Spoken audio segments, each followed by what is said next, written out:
90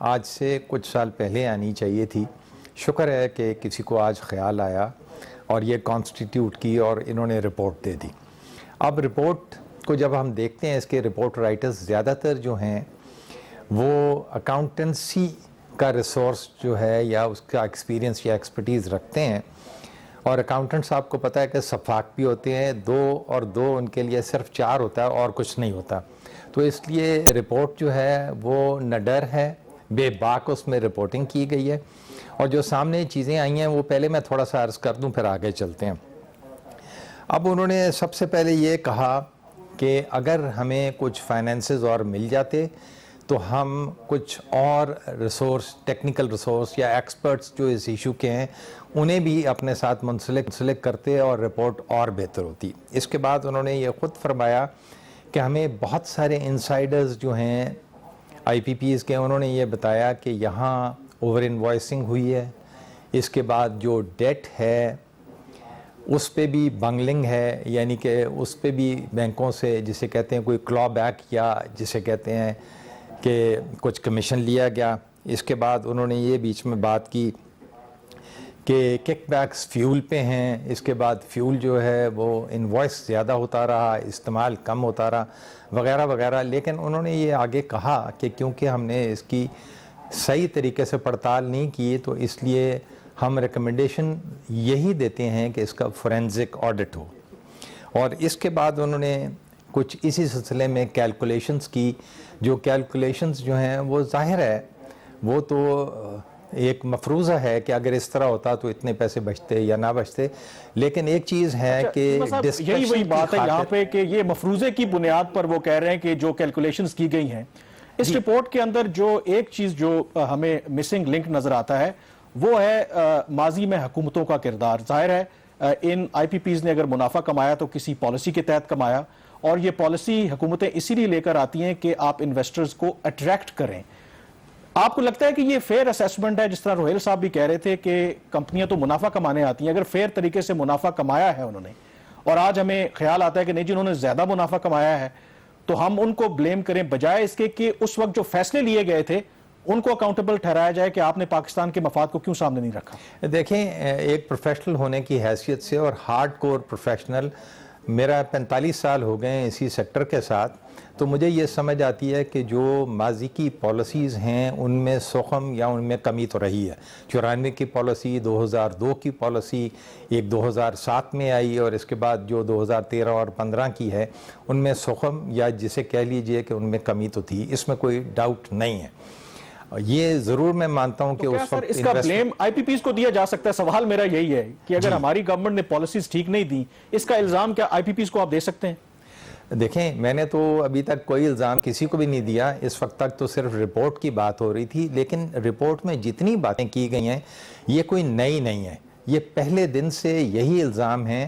اور رپورٹ میں کیونکہ انسٹیٹیوشنل میموری کی کمی رہی تو یہ 1999 اور 2000 میں بھی ہمیں یاد رکھنا پڑے گا کہ اس وقت ری نیگوشیٹ ہوئے تھے 94 کی پالیسی والے 16 کے 16 پی پی ایز، 17واں تو بعد میں بنا. اور اس میں کیا کیا گیا کہ ہپکو سے لے کے جاپان پاور تک جو ہے ان کے ساتھ ری نیگوشیٹ ہوا. جو کمزور تھے ذرا ان پہ زیادہ زور لگ گیا، جو طاقتور تھے ان کے ساتھ نیگوشیشن جو ہے اتنی جسے کہتے ہیں فائدہ مند نہ رہی. لیکن ایک چیز ذہن میں رکھیے گا کہ وہیں سے وہ 25 سال والے جو ہیں وہ 30 سال کے کر دیے گئے، یعنی کہ ایک طرف سے ری نیگوشیٹ کر کے کچھ ٹیرفز کم کیے گئے اور کچھ مراد جو پہلے دی گئی تھی واپس لی گئی. تو بریک سے جب واپس آئیں گے تو آپ سے پوچھیں گے یہ جو 2015 والی پالیسی ہے جس میں سی پیک کے بھی منصوبے ہیں یہ کس حد تک ٹھیک تھی. ناظرین، یہاں پہ ایک چھوٹی سی بریک. اسٹے ود اس.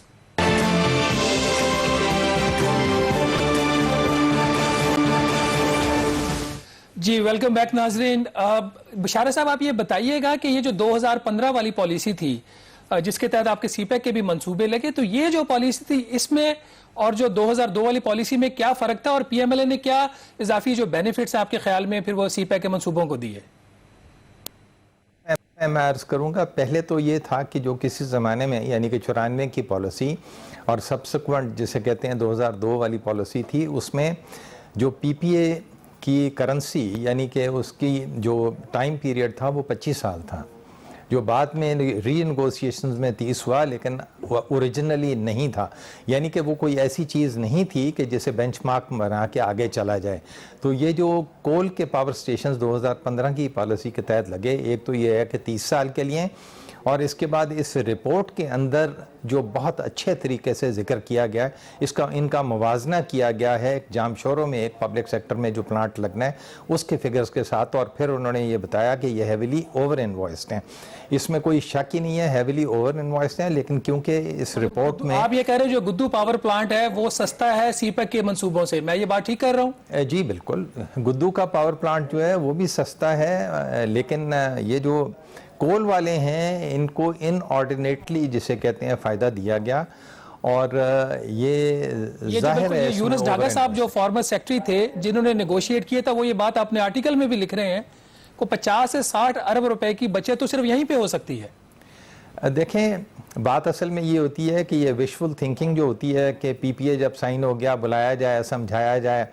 بہلا پھسلا کے کمی ہو جائے، اس طرح تو ہوتا نہیں ہے. بات یہ ہے کہ اسے بڑے ہی کڈ گلوز کے ساتھ، یعنی کہ بڑے ہی سوچ وچار کے بعد چلنا پڑے گا. انسٹیٹیوشنل میموری لے کے آنی پڑے گی. وہ لوگ جنہوں نے اوریجنل پی پی ایز جو ہیں وہ نیگوشیٹ کیے تھے یا ان کے ہاتھوں سے یہ نکلے تھے، انہیں بھی لانا ہوگا، بیچ میں ڈالنا ہوگا، کیونکہ اس رپورٹ میں کوئی بھی ایسا شخص نہیں ہے جس کی انسٹیٹیوشنل میموری ہے. یہ وہ ہیں جو بعد میں شامل ہوئے یا وہ ہیں جن کا پاور سیکٹر کے ساتھ اصولاً تعلق ہی نہ کبھی رہا تھا. یہ ساری چیزیں جو ہیں یہ چیمہ صاحب، اب ایشو یہ ہے کہ وے فارورڈ کی طرف آتے ہیں نا. ایشو یہ ہے کہ جو بھی اس رپورٹ کی فائنڈنگز ہیں انہوں نے یہ کہا ہے، ریکمینڈ کیا ہے گورنمنٹ کو کہ آپ یا تو ان کا ری نیگوشیٹ کریں، اور ظاہر ہے کہ گورنمنٹ یونیلیٹرلی ان کے معاہدے ختم تو نہیں کر سکتی. ہمارا پاس ٹریک ریکارڈ اگر دیکھیں، جو بھی اس طرح کی انویسٹمنٹس آئیں یہ لوگ پھر انٹرنیشنل آربیٹریشن میں چلے گئے، ہمارے خلاف فیصلے آئے. یہاں سے آپ کی نظر میں وے فارورڈ کیا ہے؟ کیا ہمارے پاس آپشن ہے کہ ہم ان کے ساتھ ری نیگوشیٹ کر سکیں یا ہمارے ہاتھ بندھے ہوئے ہیں؟ جی میں تھوڑا سا آپ کو عرض کروں کہ اس کے دو حصے ہوں گے. یہ جو رپورٹ ہے جو انتہائی خوشائن ہے، شکر ہے کہ رپورٹ تو آئی. اس میں بہت ساری چیزیں ہیں جو ریلیٹ کرتی ہیں اکاؤنٹنسی کے ساتھ، یعنی کہ کیلکولیشنز کے ساتھ. اس قسم کی چیزیں ہیں کہ جو کہا گیا کہ کیلکولیشنز میں غلطی ہوئی، دینے 5 روپے تھے 5.25 دے دیے، یا 10 دینے تھے 10.5 دے دیے. وہ ایسی چیزیں ہیں کہ وہ اکاؤنٹس کی ہیں، وہ بیٹھ کے آپس میں حل کی جا سکتی ہیں اور بآسانی ہو سکتی ہیں، جس میں کئی دفعہ ریٹرن کی بھی بات انہوں نے کی. اس کے بعد انہوں نے یہ بھی بات کی کہ جو فیول انوینٹریز یا سپیئرز کی انوینٹریز مینٹین کرنی ہے اور اس کے عوض انہیں پیسے ملنے ہیں، وہ جب مینٹین ہی نہیں کی تو وہ کیسے لے لیے. یہ سب بڑی 2 and 2 ٹوگیدر بنا کے 4 ہی بنتی ہیں. تو یہ تو سیدھا بیٹھ کے سامنے اکاؤنٹ شیٹس رکھ کے پھر اس پہ بات کی جا سکتی ہے. اب آ جاتی ہیں جو بگ ٹکٹ آئٹمز ہیں، اس پہ کیا کرنا ہوگا. اس میں یہ ہے کہ سب کو بلانا ہوگا، اکٹھے بیٹھنا ہوگا،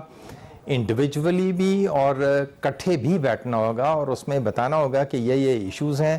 اور جو حالات ہیں نئے دنیا کے جس میں انٹرسٹ ریٹس بھی گر رہے ہیں، فائنینشیل کرنچ بھی ہے، اور یہ جو پینڈیمک اللہ معاف فرمائے سے اس کی وجہ سے جو مسائل پڑ رہے ہیں، ان سب کو سامنے رکھ کے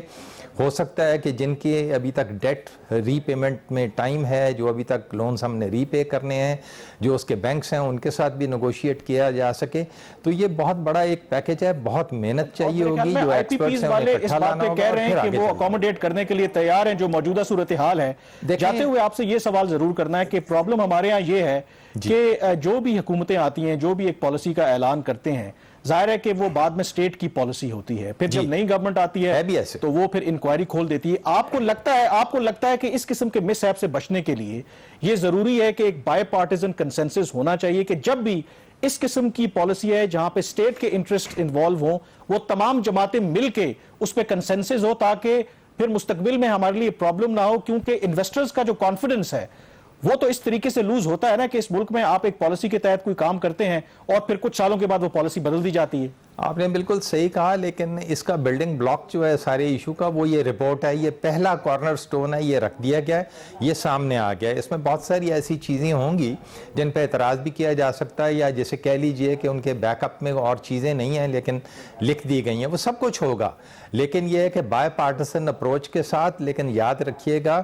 کہ جو ایکسپرٹس ہیں, جو پروفیشنلز ہیں, جو ان چیزوں کے تھرو گزرتے رہے ہیں, جن کے ہاتھوں سے یہ چیزیں گزری ہیں, ان سب کو اکٹھا کرنا ہوگا, انہیں استعمال کرنا ہوگا, ان کی ایکسپرٹیز. طاہر صاحب یہ بتائیے گا, ریئلسٹکلی اسپیکنگ ہمارے پاس ٹائم کم ہے, 30 سیکنڈ میں یہ بات بتائیے گا, جو ایک بنیادی اس کی سفارش ہے رپورٹ کی کہ اگر آپ یہ 2-3 اقدامات کر لیں تو 3 روپے فی یونٹ بجلی کی قیمت کم ہو سکتی ہے, یہ بات حقیقت میں ہو سکتی ہے؟ ہاں دیکھیں جی, اب یہ کہہ دینا کہ پلانٹس جو ہیں وہ ٹرمینیٹ کر دیے جائیں, یعنی کہ پی پی ایز ٹرمینیٹ کر دیے جائیں, انہیں فارغ کر دیا جائے گا, یہ ایزیئر سیڈ دین ڈن ہے, یہ ممکن بھی نہیں ہوگا. اس لیے ایسے نہیں ہے, یہ بگ ٹکٹ ایک دم جو ہے نا آئٹمز جو ہیں یہ امپلیمنٹ نہیں ہو سکتے. لیکن جیسے میں نے پہلے کہا کہ بلڈنگ بلاک جب بن گیا تو اس پہ بلڈنگ کھڑی کی جا سکتی ہے, اور اس پہ اگر محنت کی جائے تو کافی چیزیں درست ہو جائیں گی. خالی جو ہے آئی پی پیز کے ساتھ نہیں ہے, اس میں ٹرانسمیشن جو لائنز ہیں, جو جینکوز ہیں, جنریشن کمپنیز ہیں, ڈسٹریبیوشن کی کمپنیاں ہیں, ان میں جو مسائل ہیں ان کو بھی پن پوائنٹ کیا گیا ہے, انہیں بھی درست کرنا ہے. اور سب سے بڑی بات اس کی مینجمنٹ ہے. وہ خود یہ کہتے ہیں کہ اس وقت جو پاور ڈومین ہے وہ مینج نہیں کر سکتی جب تک اسے ایک پاور مینجمنٹ کمپنی میں کنورٹ نہ کیا جائے, یا فار دیٹ میٹر جسے کہتے ہیں سب سے بڑا طاہر بشارت چیمہ صاحب, اور جو سکسیسو گورنمنٹس کی ڈیسیجن میکنگ ہے اس کو امپروو ہونے کی ضرورت ہے, اس میں ٹرانسپیرنسی کی ضرورت ہے. یہ بہت بڑا ٹاپک ہے, انشاءاللہ آپ سے پھر بھی اس موضوع پر بات ہوگی. بہت شکریہ طاہر بشارت چیمہ صاحب آپ کا. اسی کے ساتھ پروگرام دی ریویو سے عمران یوسف اور شہباز رانا کو آپ اجازت دیجیے. اللہ حافظ.